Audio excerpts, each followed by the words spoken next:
Okay. All right, time to get down to next Mr. GLOAT podcast at February the 22nd, 2025 at Saudi Arabia.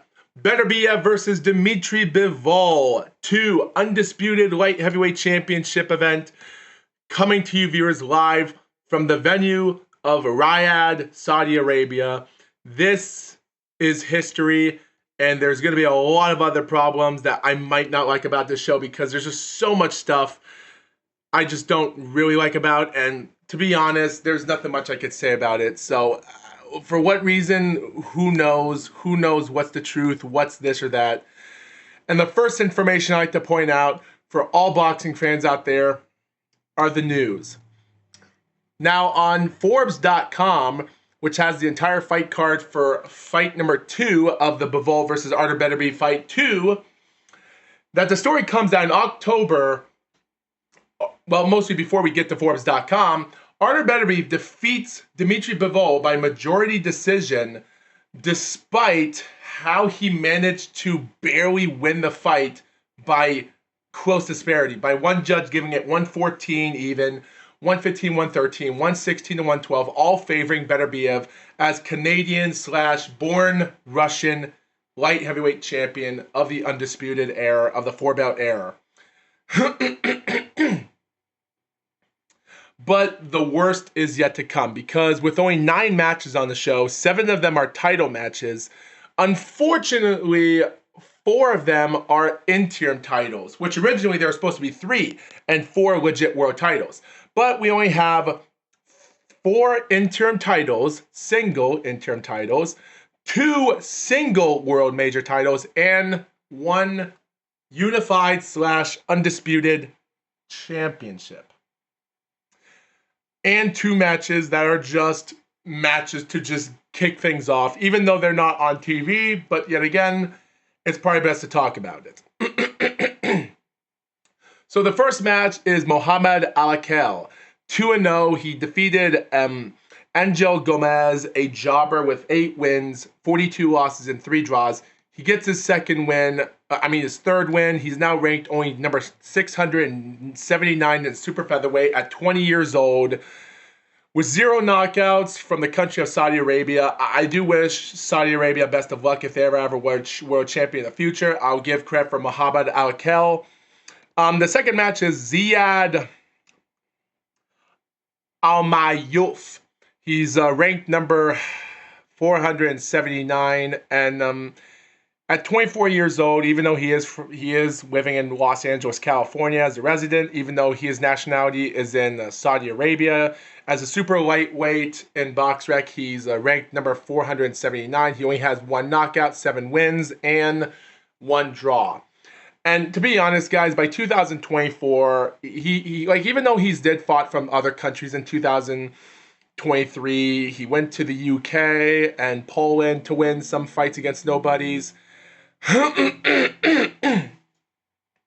And by the start of 2024, he picks up another win in his country. And mostly then in August the 3rd in the BMO Stadium in Los Angeles at the time, which was the same venue for the Terence Crawford and Israel Madrimov, and also David Morrell in his WBA regular light heavyweight title win, and how Martin Bacall got an upset win against Jared Anderson, which, wow. But after he had that fight against Michael Bullock, because after 6 rounds, the fight ended in a majority draw with 2 judges having it 57 even. One had 59 to 55 favored for Ziad. But days later, the fight was declared a disqualification by Michael Bullock because he failed a drug test. And because it was a draw, they decided to not make it a no contest. It's almost like Lucien Butte, how he had his last title shot in his second last fight. The fight ended in a draw, but he failed a drug test, so they counted it as a loss instead of a draw, which is a disqualification. But when looking at it, it seemed like Ziad had nothing to prove in boxing. And then in November the 16th in his country, in the same venue where we're talking about right now, he takes on another nobody fighter. And after 6 rounds, the fight ended with 2 judges scoring at 57 even and 1 scoring at 58 to 56 for Ziad, ending a majority draw. Well, he comes into this fight a few days ago and wins by dominated points decision. I don't think he's much of a good fighter, but yet again, it is the way life goes, so you can't blame him.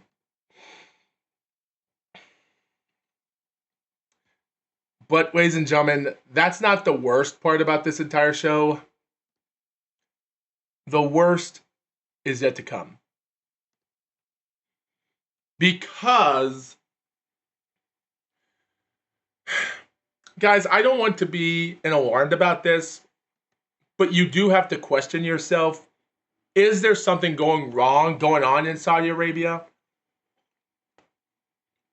Because at this moment, it just seems like something's up.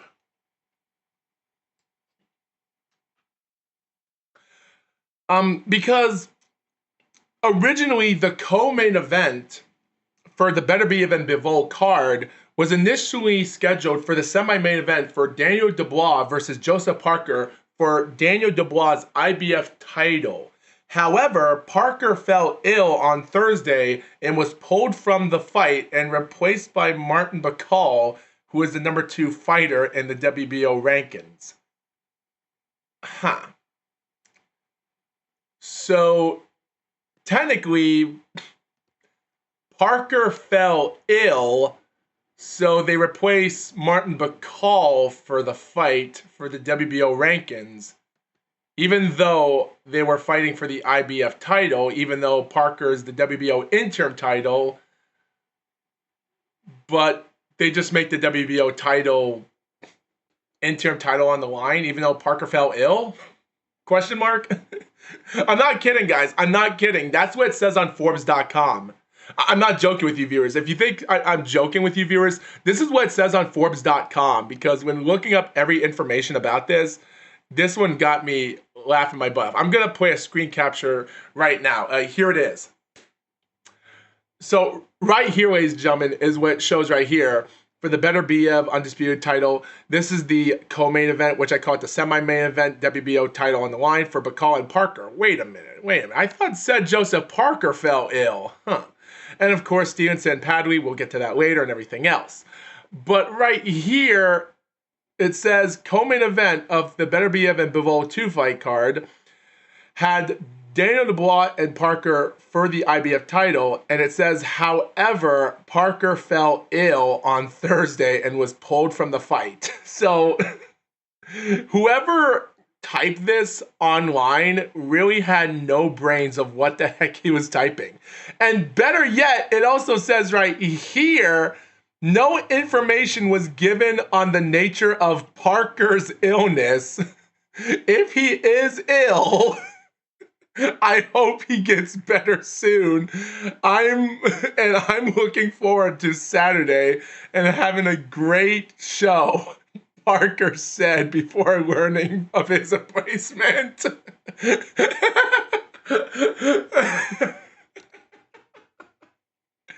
Parker fell ill, but he's still looking forward to Saturday to fight for his replacement. That is so stupid. Oh, Jesus. That is so dumb. Parker, there's still no information about Parker's illness if he is ill, but I hope he gets better soon because he's looking forward. He's still gonna fight for his replacement. What replacement? You're being replaced. What are you talking about, Parker? You're the one being replaced by Bivol versus Dubois. Oh, boy. Okay, so originally, guys, it's actually Daniel Dubois that actually fell ill, not Parker. So whoever typed this on Forbes.com had no idea what he was writing. It's so dumb. Oh my gosh. And of course, guys, let's not talk about Shakur Stevenson versus Floyd Schofield. And okay, so February 21st, they have Padley doing the face-off with Shakur Stevenson, and Padley looks like he's in good shape, but because of his underdog status and how he doesn't, like, I don't think he's much of a tough fighter, but he doesn't have a lot of knockouts. He barely has clinching and stuff, but he could still bring out an upset victory. Like at this moment, he was number 10 in the IBF, WBC at number 12, and WBO at number 7. A person working as a construction worker for house developments comes out and makes this amazing fight. Now, the information said that mostly Shakur Stevenson was expected to defend his WBC lightweight title against Floyd Schofield, but early in the fight week, his competitor, Floyd, was withdrawn from the fight due to illness. With Schofield out, Josh Padley steps in. And here's the part that really upsets me the most about this, because this is the moment where guys, guys, here's something else I'm going to show you, viewers. Like, this one right here is slap in the head, because this one really gets me confused. So, like I wrote here, now this is what I read right here, as expected, because he was supposed to take on Floyd, but Floyd got withdrawn due to illness. But then Stevenson stated, Stevenson was not surprised to learn that Schofield would not be his opponent in Riyadh. I was already kind of expecting it. I knew the kid was scared from the start, scared from the jump, said Shakur Stevenson. I seen him. He was definitely scared. He's a punk. Dude, what the frig are you talking about?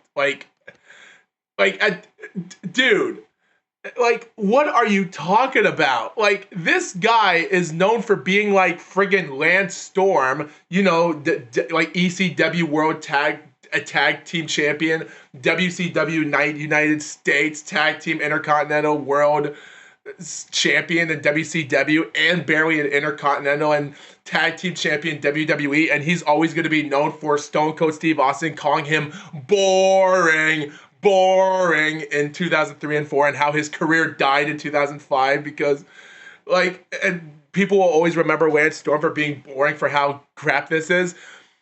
You have Shakur Stevenson trying to get his fans back just so they'll think that he's an entertaining fighter, and he's, dude, come on. Like, that is so ridiculous. I just don't know what to say. Oh, and by the way, before I get to the show, Israel Madrimov, after his loss in August by Terrence Crawford and how close that fight was, stated that he had bronchitis during the time before the fight and against Virgil Ortiz, and he had problems in the fight because of bronchitis, of illness. And of course, we'll talk about Shiraz and his Carlos Adam fight, where it stated that he had a broken hand, which is why he felt defenseless in the fight, which we'll get to that later. Which makes me wonder, is Saudi Arabia near a power plant near Chernobyl? Because what's with the illness problems? If Daniel Dubois is telling the truth that he had an illness, and Floyd Schofield and also Madrimov had bronchitis illness, something, is something going on right now? Because we had to protect our top guys just so this would never happen. I'm not calling Daniel Dubois a liar or Floyd Schofield a chicken if he was backing out of the fight because he was scared of Shakur Stevenson, but something was up because these guys were in a few days' notice before the fight, and Madrimov decided to take the fight either way. So it makes me wonder something. I don't want to say something's bad in Saudi Arabia, but it just makes me feel like something is up. And I'm trying to get down to business of why this is the case. I really don't know. And here's the thing, guys. Like, even though we'll talk about Martin Bacall, because Martin Bacall had a few days' notice in the fight, and it stated that he wasn't working out his shape as he went in at 315 pounds during the fight. And he was not in the best shape. I'll give him credit for trying, that he went into the fight. He did. He had the balls to save the show, but it just cost him his life. And after I heard about his weight and his other thing, I was going to say he might have brought in an underdog victory here like Josh Padley, but after seeing some stuff, I still gave Stevenson a win by points, and I still thought maybe Joseph Parker was going to hurt Bivol really much because he wasn't in the best shape. So I gave him round 6 TKO for Parker to win, which we'll get to that soon. But yeah, here's the thing, guys. Even if Dubois was ill or not, him keeping the title just so they would have Parker and Bivol for a fight for the WBO interim title just didn't seem like it was a good idea. And guys, I will agree with YouTuber Propa Boxing, because Propa Boxing did have an interesting point when he actually made a video at the time talking about the incident. He uploaded the video a couple days ago called "This Was Just Insanity and Madness," when he even talked about how they would have just had the IBF title stripped away from Dubois, which he wasn't wrong. When Propa Boxing once said that anything that I had gone as far to say that the world title should have been on the line between Parker and give me a second, and Bivol. I'm not actually digging out to say that Dubois fell ill or not. Just saying ill or not ill, if you can't defend the title, I don't see that you should keep it. Otherwise, we might get a Jermell Charlo situation.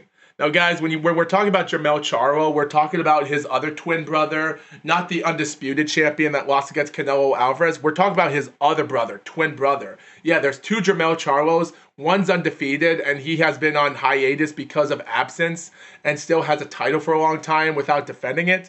And the Charlo that was undisputed. And if you guys haven't heard about that, yeah, you'll be surprised. Yeah, there's 2 twin brothers, and they're both world champions. So... but yeah, I do agree with what Propa Boxing said, because he's not wrong. Like, even if you're ill or not ill, I don't see you keeping the title, because I do want to see Daniel Dubois versus Joseph Parker, or Parker versus Usyk, because to be honest, he deserved the title shot. Either way, that doesn't mean just because even if he's not better than Usyk, doesn't mean he still deserves a title shot. Just because if Caballel might not be a good fighter, he's still a top fighter in the top 3 of BoxRec. He deserves a title shot, even if he's good or not. He still deserves it. Even Kubrat Pulev, just because he didn't do a good job with Vladimir Klitschko in 2014, doesn't mean he still deserved it. Everyone deserves a title shot. But we're giving all these British fighters their titles.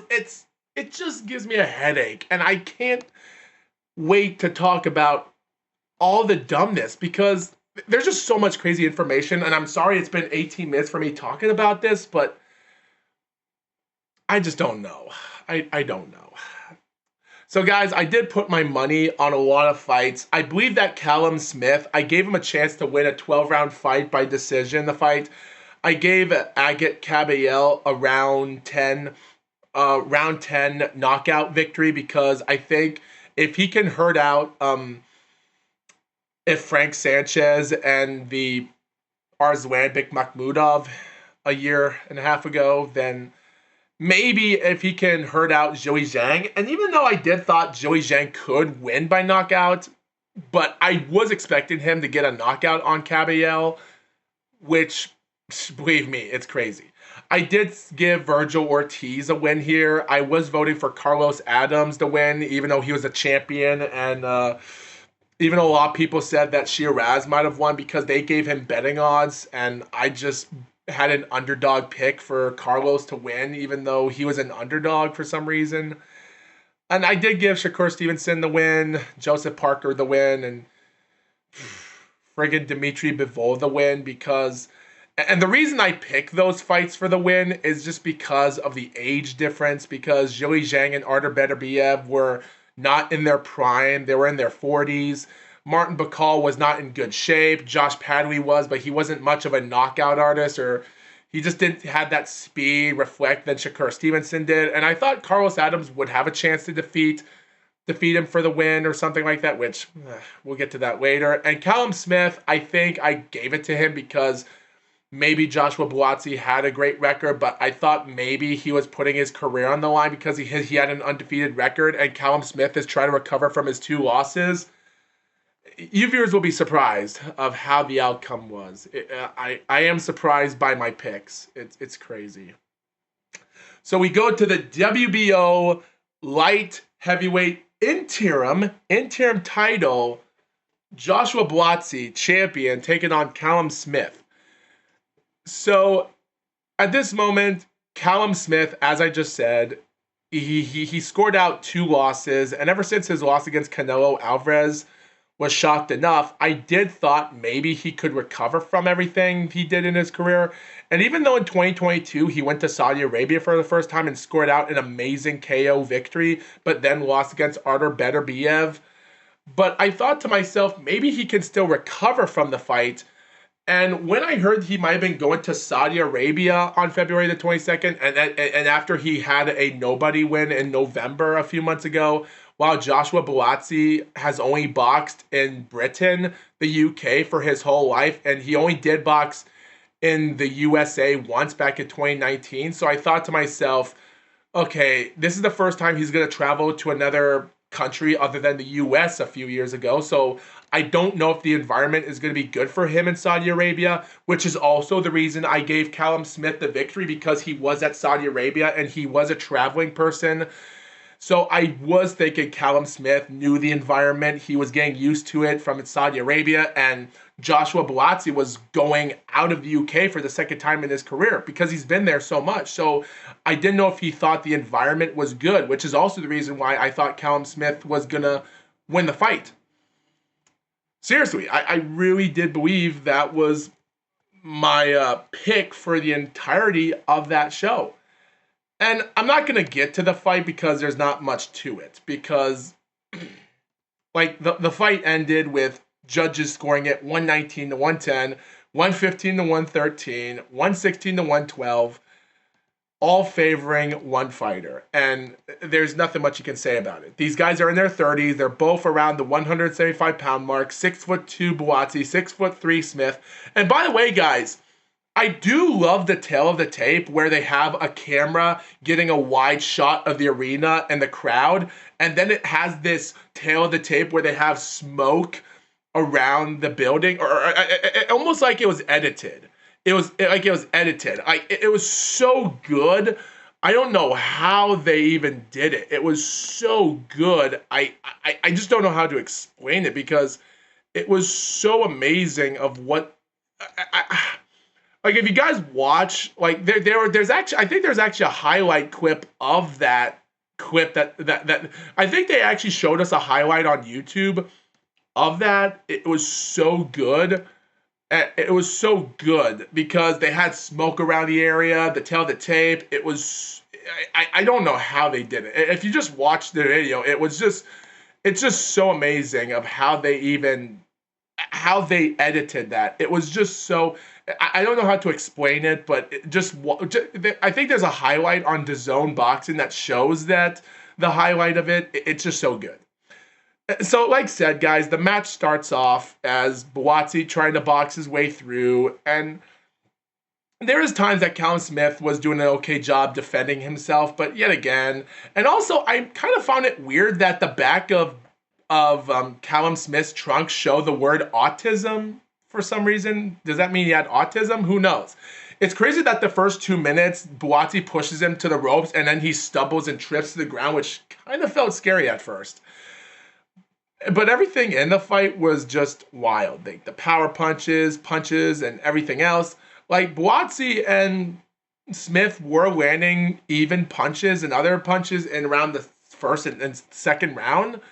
And so there were times that they were holding themselves as best they can. There were times they had body punches. There was one scary moment with 50 seconds left of the third round where Buatsi goes for this 2-punch combination to the body while Smith is punching him upstairs. He goes for a right and then another punch right into I thought he got him in the groin, and then he angled it with a looping right to his noggin, and Callum barely stumbled, tripped, and fell, and he kind of recovered, only to clinch Buatsi and the referee giving him a chance. Like, that was scary. Like, I was like, oh boy, this has might have been the worst pick I ever done, because I did not expect Callum Smith. Because don't get me wrong, guys, even though I had the first couple rounds barely for Smith, and I almost gave Buatsi round 2 a little bit, and round 3 and even round 4 was another round that looked like Buatsi might have won it. But after 4 rounds with 2 apiece for each of them, boy, oh boy, round 5, round 6 were all Callum Smith's rounds. Like, he went into that fight, he was obliterating him like nothing before, and he was, like, at this moment, he was finding his spots, he was finding the upstairs jabs, and they were trading punches, and there were times that Buatsi was trying to clinch out, grab Callum's arms just to give him a clinch, because he wanted to try to waste time in the fight, trying to recover from each round. But at the same time, you look at it, you're trying to save your stamina for the next rounds, and Callum was outboxing him, throwing out punches in that 6th round, and doing a pretty interesting job. Like, there were times that Callum was barely recovering in the first several rounds. There was a moment in the final seconds of the 6th round where we had a wild left punch upstairs by Buatsi, and Callum stumbles at the end. But at the end of the day, it didn't mean he went into the 6th round too late. So Callum already had that round won easily. But yet again, you come to the 7th round, and Buatsi manages to barely outbox him in the 7th round, and even the 8th round, because in the 8th round was another round close enough, because I thought maybe Buatsi had something there, and yet again, another round for him. And then you come to round 9, and it seemed like Callum Smith, like, I only saw the fight once, so if I ever go back and watch the fight again, because I thought maybe Buatsi won the round, maybe Smith won the round, I gave round 8 to Buatsi, but yet again, we all have our own opinions who we thought won that round. Yet again, at the end of the day, you can't watch it a second time, but when watching it live at the time, who knows? And then you go to round 9, and Callum Smith just outboxes him again and manages to get another round going. And then in round 10, Buatsi manages to outbox him again. And after 10 rounds of fighting, both of the guys are even on points, in my opinion, with only 5 and 5 apiece. And then the end of the final couple rounds were just more rounds being traded for each other. Like, Buatsi gets round 11, and then Callum just gets round 12 at the end and scores, and that's the end. I had the fight scored 114 even, but the judges' scores had it crazy, because, like I said before, Steve Gray had it 119 to 109, and he even gave round 7 a 10-10 round. The only round he gave a win to Buatsi is round 3. So I questioned that, but the other judges, Antonio Maraganillo and Richard Blowen, had it 116, 112, and 115, 113. All by unanimous decision, Callum Smith. At the end of the day, it was not a bad fight, and technically, I was surprised that Callum managed to win the fight and get a good win. It was good. It was good. Okay. Agit Kabayel versus Zhili Zhang. So, guys, as I'm recording this, as of today, because as of today, as recording this, already have reports on BoxingScene.com stated that as of today, of February the 26th today, the WBO rankings are already up right now as of today, with Justice Hooney being number 1 in the WBO, Moses Atama being number 2, but Fabio Wardley number 3. Here's the thing. Zhili Zhang is number 4. Now, of course, you could say that Agit Kabayel deserves to be on the rankings, but wait. The reason for that is that Kabayel is the WBC champion, interim champion. How? Because of how this fight ended. So like I said before, guys, I love the match graphics. I love the graphics of the tail of the tape. I love how they just, you just watch the footage. I just don't know how they do it. It's just crazy. It's crazy. But guys, I don't want to talk about this fight because even though I was supposed to review this on the 24th, last Monday, but because it was just so hard for me to talk about because I was upset by how these fights ended. Like, I didn't want Joey Zhang to lose the fight, but I didn't want Agit Kabayel to lose his spot as a German fighter, to lose his spot to be in the rankings. So it was hard for me to pick who deserves to win this fight. It was that hard for me. So we come to the first round of the fight, and surprisingly, as Zhang does get the first round easily won. Mostly the fight goes that they're going clockwise, like they're all going clockwise for each other.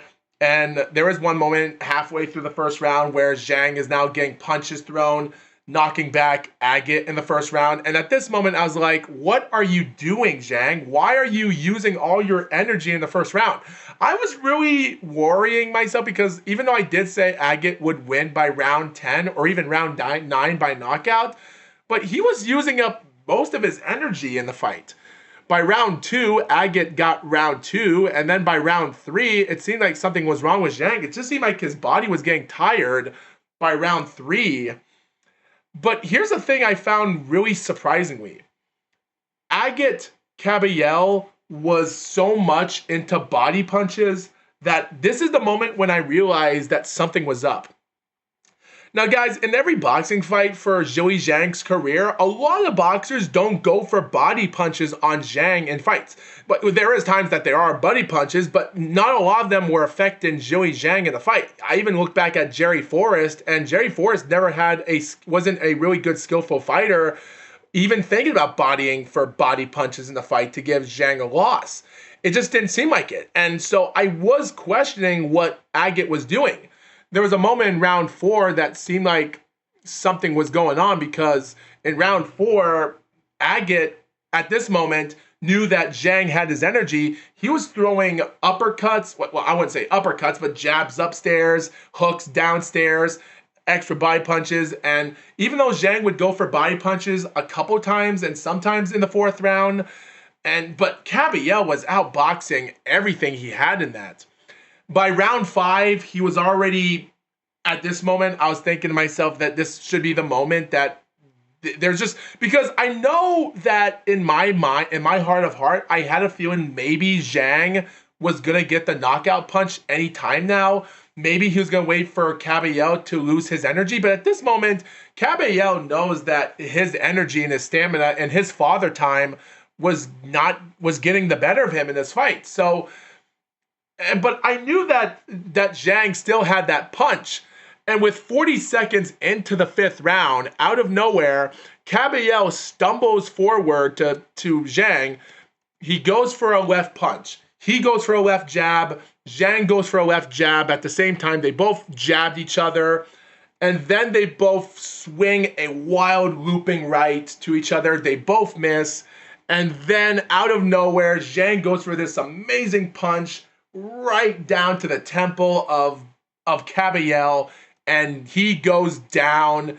And the crowd in the audience, and where Turkey Al-Sheikh and other people that were in the audience, and at this moment, I actually see a replay. I think Alexander Usyk is wearing a yellow tie, but he's looking back to the left, not even look at the fight as Kabayel is going down. But the crowd is not, I think the crowd were stunned, but the crowd were not on their feet when they saw that. But yet again, but at the same time, I'm not saying that this was fixed because maybe the fans thought this was a fixed knockout and Kabayel just went down on purpose. But from that punch looked real. It really looked real to me. So some people are saying this fight was fixed, but who knows? Who knows?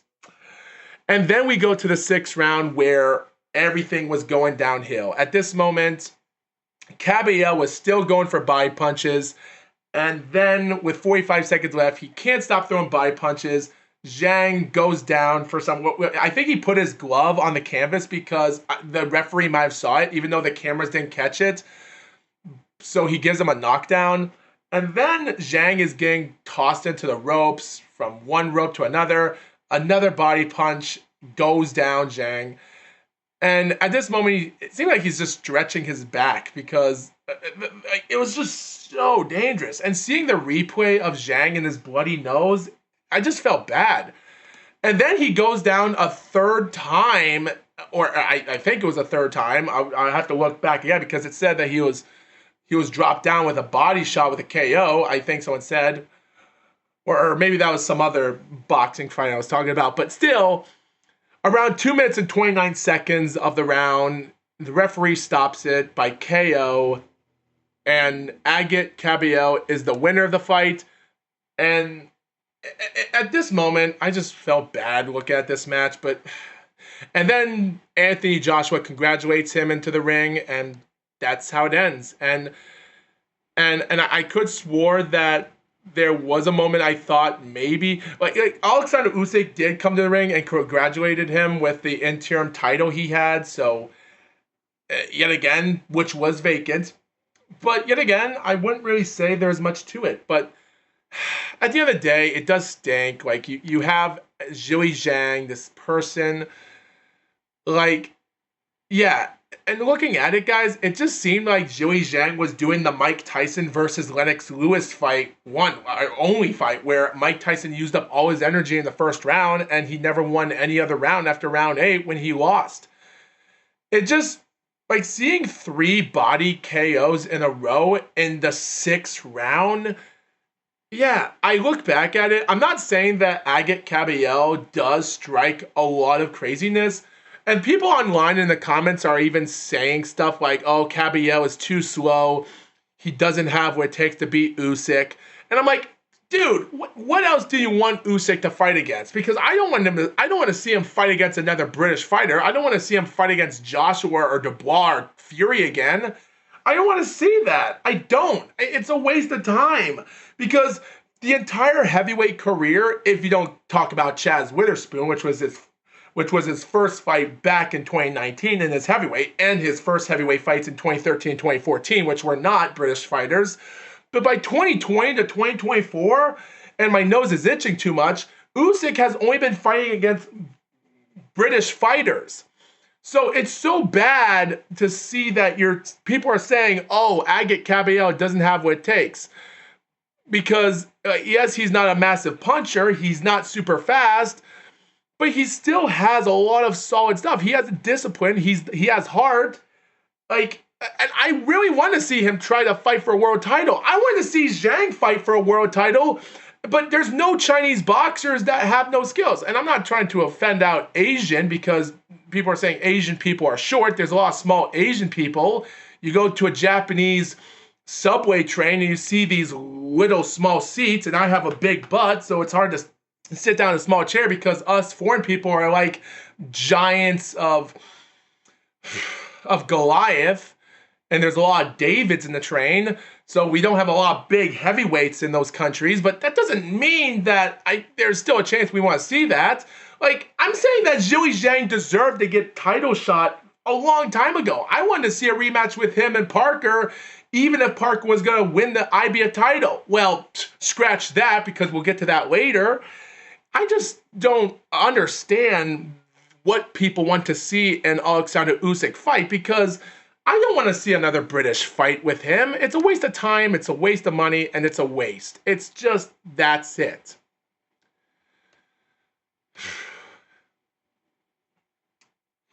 So Virgil Ortiz versus,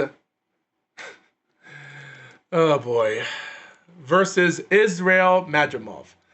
So guys, this fight really doesn't give me a lot of stuff to talk about. At the end of the day, I'm just going to skip through this one because, like I said before, if there is truth about the bronchitis and such, then who knows? All we know is Virgil Ortiz is 5'10", 153, 26 years old, 22-0. Madrimov is 4 years older than him, 5'8.5", and around 152. It doesn't matter, and I looked at this fight being an easy win for Ortiz. He's in black trunks. Madrimov is in white trunks. He outboxes him in this fight, and even though in some of the first round, Madrimov was putting in an interesting work on him in this fight, but And even though Madrimov got the first interesting rounds in the fight differently, in my opinion, because there were times that Madrimov was outboxing him a little bit in this fight, and then Ortiz would get stuff back from him. Because there were moments in this fight that seemed really interesting enough, like from round 1 and round 2 and round 3. And then in round 4, it was Virgil Ortiz coming out of nowhere, making a wild turn of events. He started finding his rhythm in round 4, and I didn't see nothing wrong with Madrimov in the fight. It seemed like he was doing an okay job. I don't know if his illness was that bad. I'm surprised that he still managed to do an okay job winning some of the rounds in the fights, and then he would win later rounds in the fight. Like, there were moments that he might have won, like he did won probably... I did thought that he might have won round 8 and probably round 11, but of course, around the time, there were some rounds that looked like Virgil was outboxing him. There were times in round 7 and round 8 that he was doing an amazing job, even though there's times that sometimes that Madrimov would try to wrestle him. Like one time in round 8 that he was stuck to the corner of the rope and he did a 180 and started trying to push Virgil to the ropes at one point, and the referee gave him a warning not to do that.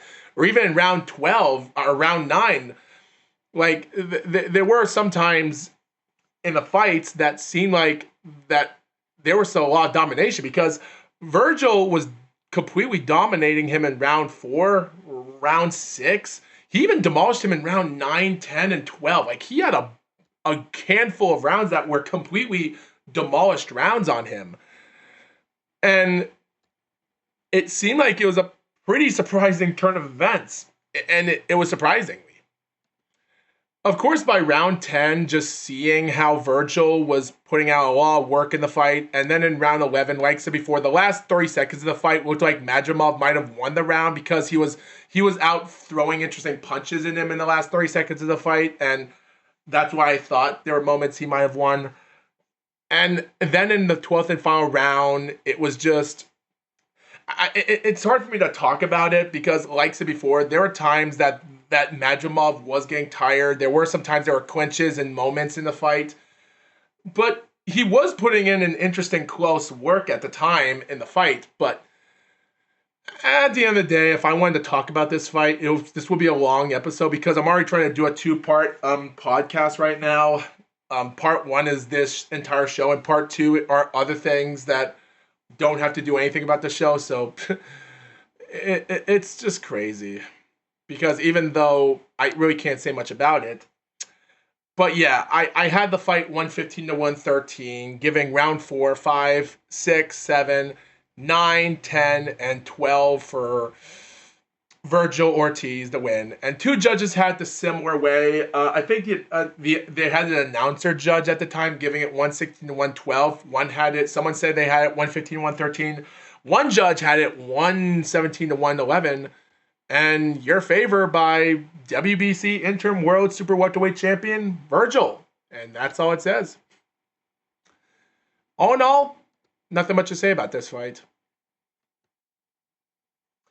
Carlos Adams versus Hamza Shiraz for the WBC World Middleweight Champion. And this one does give me a little bit of problem in the fight, because as looking at it, I did say that Carlos Adams might have a victory here, because it had a lot of interesting moments here, because when looking at the fight and looking at it from afar, I wouldn't really say there's much about this fight than anyone else would have thought, because Carlos Adams is trying to recover from a loss in his career. He's trying to see what he can get himself into while the fight goes on. And after his 12-round loss for the WBO interim world super welterweight title in 2019, I wouldn't really say there's much to his career other than he has traveled a lot. And just like the other fighter, as I talked about in the first fight, that's fought in a lot of places before, Hamza Shiraz has only been to Saudi Arabia twice ever since his Austin Williams win for the WBC silver middleweight title in June of 2024. Comes out and just puts out an amazing win. And surprisingly, it just seemed like something might have been off about this fight, because around the first round, it just seemed like Shiraz was not in his game plan in the fight, because Carlos was putting a good performance of outboxing him in some time in the fight, and it seemed like there was not much to it. Like, there were times that there was a little bit of interesting moments in the fight where I thought there was some interesting moments in the fight, because there were a little bit of closeness in some rounds of the fight. I thought to myself, like Shiraz and Carlos had something in the first, and for some interesting reason, I thought round 1 Carlos won the fight, and then in round 2 Shiraz had it. In round 2, round 3 was Carlos, and round 4 was Shiraz. And then round 5, which some people thought was a Shiraz round, but I thought it was another Carlos round. Some people thought round 1 was Shiraz round. Yet again, who knows? Who knows? I might be wrong. They might be wrong. They might be right. I might be right. Who knows? All I'm saying is that it just seemed like that it looked like there was time that someone was winning the fight, but it looked like Carlos was doing a good job, and maybe Shiraz was, but who knows?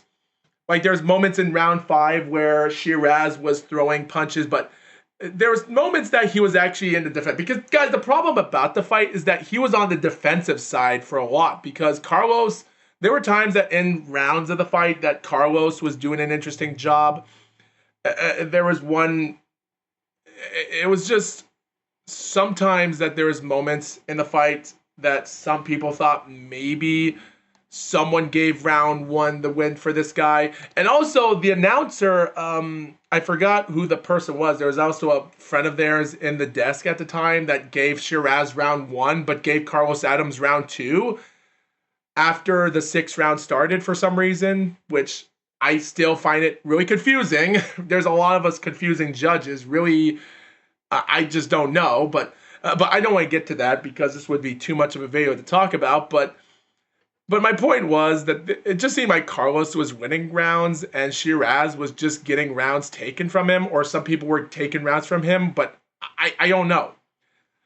Like in round 6, 7, 8, and 9, and even round 10 was definitely a slaughter fest for Shiraz. Definitely. Like round 11 was one round that looked like, and guys, if I wanted to talk about those other rounds, this would be a long video because I just want to get to the co-main events and the last fights because these fights are interesting to me. But when looking at Shiraz, it looked like that he was more in the defensive side because someone said around the middle of the fight that he broke his hand and he wasn't on his game plan, which I think his friend Edwards or a trainer of his said that his hand was broken, which is why he was on the defensive side because he was getting a lot of punches blocked away from him in some fights. But in round 11, he was managing to get some good rounds, jabs back into himself in some of the fight for some reason. But yet again, what do I know? I don't know. And then in round 12 was just a huge winning round for Carlos, that after 12 rounds of fighting, I gave Carlos round 1, 3, 5, 6, 7, 8, 9, 10, and 12. My score was 117 to 111, which is surprising enough. Some professional scorers had it 114 even. One judge had it 114 even. One judge had it 115 to 114 for some reason for Shiraz, giving one round of a 10-10 even in one round, so Shiraz would win. One judge had 118 to 110, favoring Carlos. So I really did question the problem, but something told me there was a robbery in the fight for some reason. I don't know why. But yeah, for some reason, there was a lot of problems questioning. Even when they scored the 114 to 115 for Shiraz in the first, and the announcer gave 118 to 110, and then the other half 114 to 114 even, it just really concerned me that something was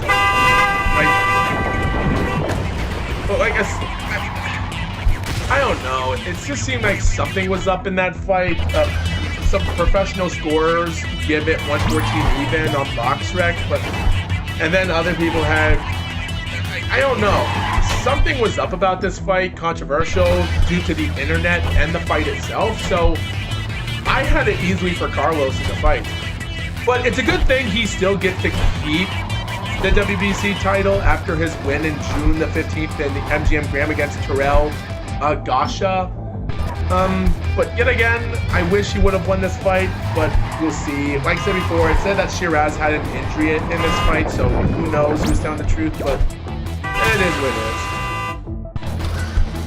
It is what it is. Guys, I want to ignore this fight because I really don't want to talk about this fight because it's just a waste of time, but guys, I'm going to go through this fight quickly because I don't want to talk about it because it just makes me want to... It's...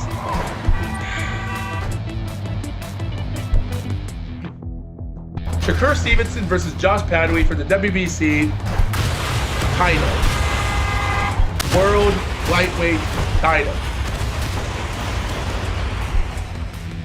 This is, by far of a doubt, just a squash match. Now, I'll give credit for Josh Padway in this fight. He did win in that fight pretty good. He was in better shape than friggin' Martin Bacall, which we'll get to that in just a couple little minutes. The first round was pretty close enough. It was a close round for some.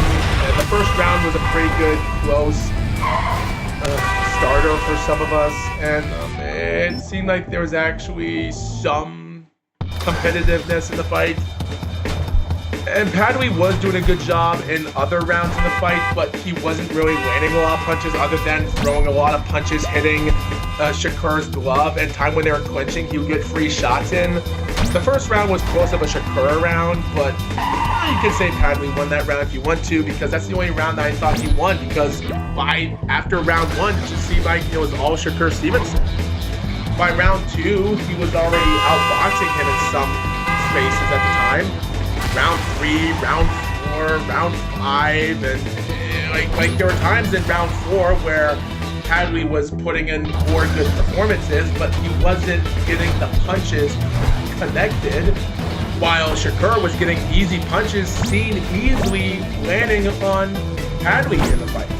By round 6, I was seeing a little bit of interesting tiredness in the fight where there's moments that Shakur was actually punching him to the rope, and then Padway turns around and starts throwing punches, blocking Stevenson to the rope, like cornering him to the rope at one point, halfway through the 6th round, which is something I wish to God Hyun Mi Choi should have done in her fucking match last year if she wasn't a Korean bitch fucking chicken against a Canadian. What the hell is wrong with Korean people? Why are they scared of not going in the fight? Why? But either way, Padway, at least he had the balls to keep throwing punches and trying to get something done on Stevenson in the 6th round, even though it was too much of a gratitude. Even when he was getting out of situation and Shakur got stuck and he got himself to the ropes, at least Padway had the balls not to back up, but just to continue throwing punches for the heck of it. Like, you gotta give credit to Padway. At least he was trying. At least he was trying. But Stevenson was getting the bigger work on him. There were times that they almost stumbled and fell on the ground in the 6th round. But yet again, I was just seeing so much problems in this round that it just seemed crazy. Even in round 7, it looked like I was looking at Padway getting tired, and it looked like he was about to go down. And something told me that he was gonna go down, because even by the end of round 8, which was all Stevenson, he was just getting good offensive punches, and I was thinking to myself, he just wanted to finish this fight by knockout instead of getting another points decision, which I don't blame him. by round 9, Padley was done. His hair was all messy and drizzly and sweating, and Stevenson was like $1,000,000.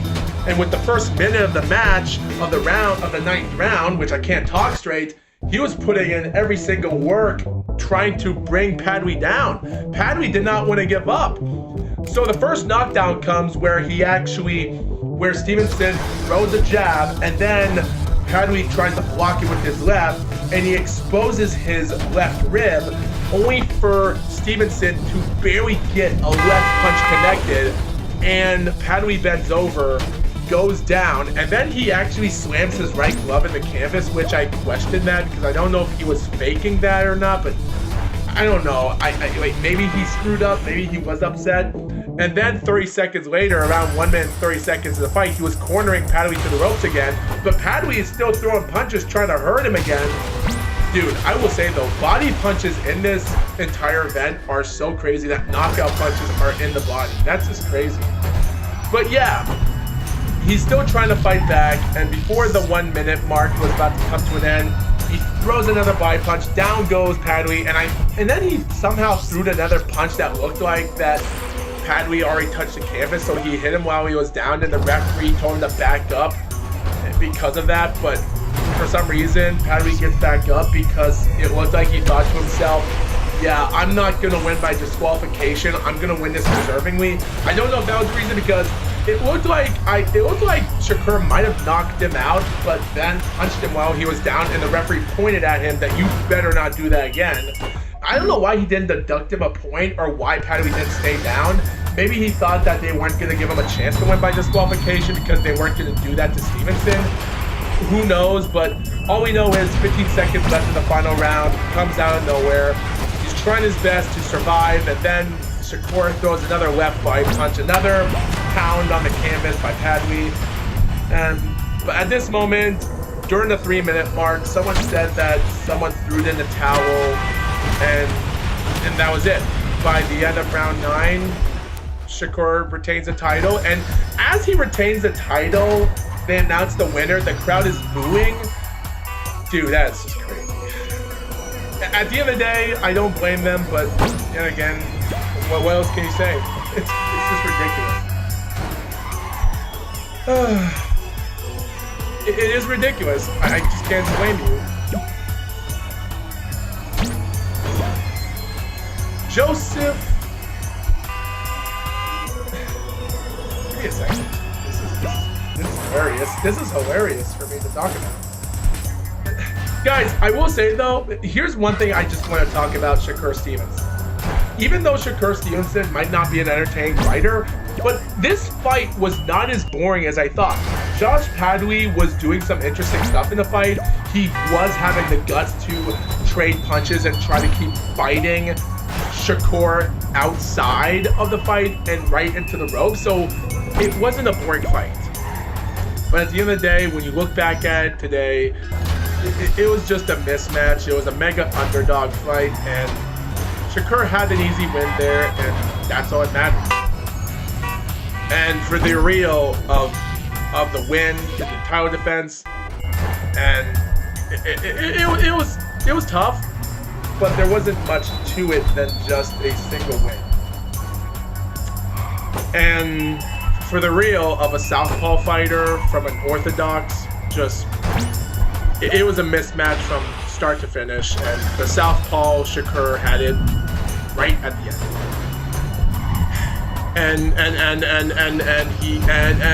And for all that, it was what it is, but at least Josh Padley got a good payday, and I think he did prove himself to be a really tough fighter, even though he does need more practice. And for the Stevenson fans and Quang, the 23-0 is right on top of the food chamber. Joseph Parker versus Martin Bivol for the WBO World Interim Heavyweight Champion. Martin Bivol is only a few days into the fight, 310 pounds or 315, with Joseph 267. They come into the fight. They're boxing their way right inside to the fight. Bivol trying to get some jabs, block his way in. Parker sometimes goes for a body punch downstairs with his left. He's trying to scare him off. Bivol barely not moving every time he gets hit in the body. And mostly there were times that Bivol was trying to get something interesting in the first round. He does get punches thrown, he ducks at one point, and Parker is trying to scare him off at one point. With 1 minute 15 seconds of the round, he gets a left jab, and then Bivol comes out. He starts throwing jabs of his own. They're only getting left jabs thrown, not a lot of right jabs in this fight. This was an easy round for Parker, but before the end of the round, it looked like Bivol got a little bit of an uppercut hit on him, so he starts throwing a wild right and a wild left, completely misses, backing Joseph Parker to the ring, and the bell rings. And then in round 2, he comes in. Like, at least Bivol is throwing punches in this fight, but he's trying to back him up some bit, trying to do the same thing that Jared Anderson, but Parker doesn't want no part of it. He starts throwing punches at this moment, and Bivol is a little bit of an overweight person, so this is the reason why I said round 5 or round 6 would be a knockout win for Parker, but I didn't really expect it to be this early. He starts cornering Parker at one point, and then seconds later they start clinching to the ropes at one point, and Bivoli's body's out of shape, and then for some wild reason, Parker is starting to land great offensive punches in the fight as best he could.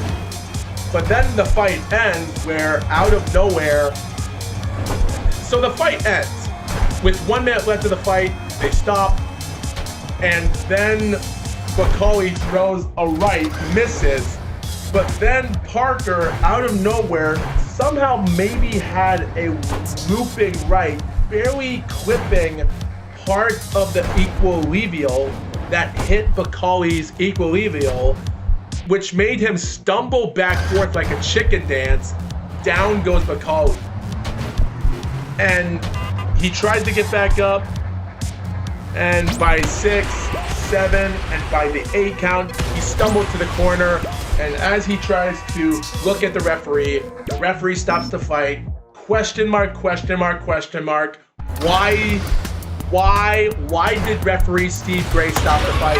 We don't know, and something was up. I don't know why they didn't stop the fight, but like I said before, they show us the replay where part of the head and the angle might have hurt Bivol, which goes to show you part of this head is the weakness that can hurt you and almost stumble you back. It is what it is, and they announced the winner to Parker.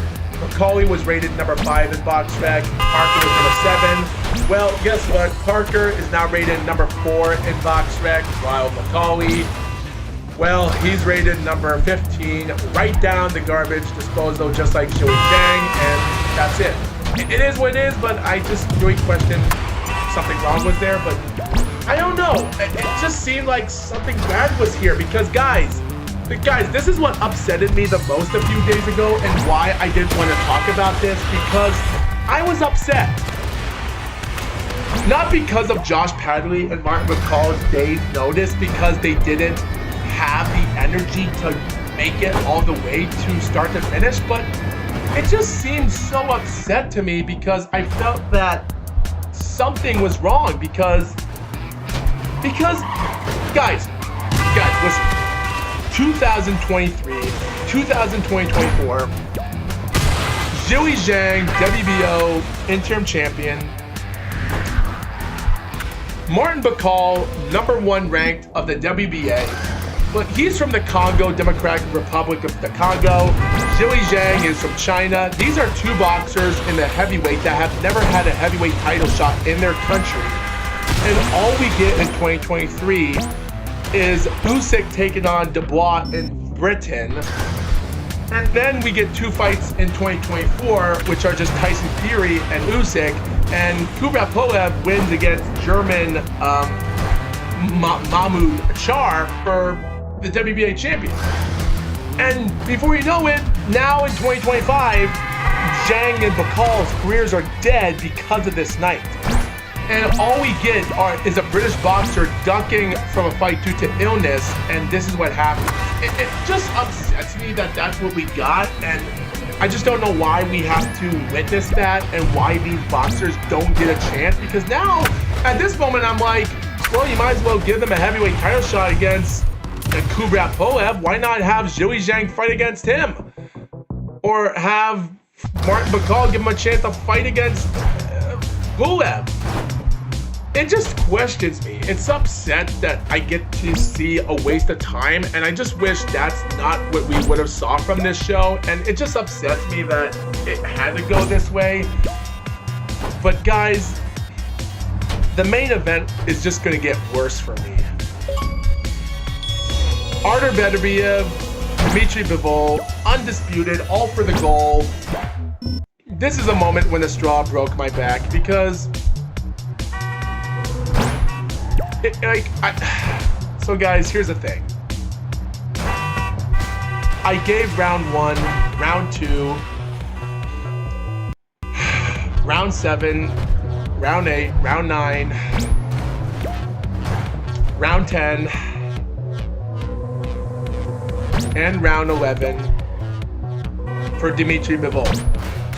The other rounds are for Beterbiev. I had to fight 115 to 113.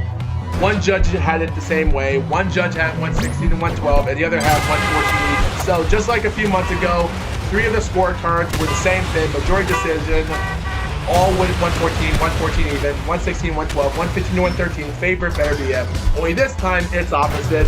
Same scorecards, only this time Beterbiev won the fight. Guys, I never wanted to talk about the fight because it just... Like, the first rounds of the fight were like, okay, well, it just seemed like there were times that they were putting themselves in the fight.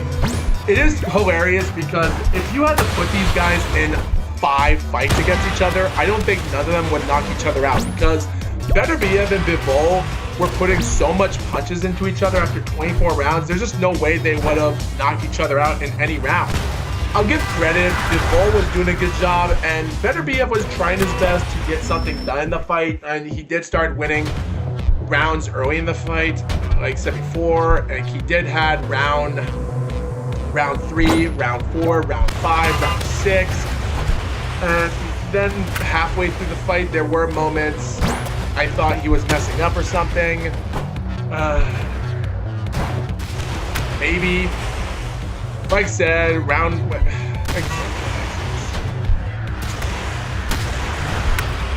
there were moments in this fight that I thought maybe he had good hooks, and even by round 7, it looked like Beterbiev had something there. And guys, I don't want to talk about this. I don't want to talk about this. It's just so headache to me to watch this, because Beterbiev and Bivol were just dominating each other from one fight to another, because it's not like in round 6 where they started throwing so much. Like, it seemed like these guys were on so much. I don't know what to say. These guys were just so out of it. I don't know what to say about this fight. Like, Beterbiev, I didn't want Beterbiev to win the fight. No, I wanted him to win the fight. I didn't want Bivol to win the fight, even though I did say I did vote him to win the fight, but I didn't want him to win the fight because it's like Beterbiev, he is part Canadian, and I'm Canadian too, and I didn't want him to lose a fight, but something told me he was going to lose a fight, and they were going to have a trilogy match just to see who was going to win. And there was a moment that something dumb was going to happen. Like, even though there's one moment in round 11, during the final seconds of the 11th round, they had a screen picture box of Eddie Hearn clapping and applauding. And you look back at it, it was just so tough. Like, I will give credit for Bivol trying to get some good offensive approaches in the later rounds, and it looked like Bivol, there's some fans that were cheering Beterbiev was going to win this fight online. Some on stream were watching the fight, thought Beterbiev was winning the fight. And I wish that was the truth. But for some reason, all 3 judges had it similar rounds, just like in the first fight, and only this time Bivol won the fight. And it's even crazy, guys, because after the end of round 12, they come out Beterbiev dominates the last round. I had 115 to 113, favoring Bivol, which I really regret doing that. And then when they announced the winner, both the box screen, when the announcer announces the last score in the fight by majority decision, and he says, and new light heavyweight champion of the world. Bivol, his hands are up, he's in happy. You see Eddie Hearn behind him yelling right out of the sky, and I know he might be in tears because he wanted to get one victory up from Frank Warren, similar because of that, which just goes to show you, like Eddie Hearn, guys, I understand that Eddie Hearn wanted to win this fight, but he wanted to get one up from Frank Warren, similar to how Hogan got one win up against Warrior in Halloween Havoc 98, even though the match was crap. I understood that, but at the end of the day, guys, it is what it is. And at the end of the day, can you argue about that? No, because at the end of the day,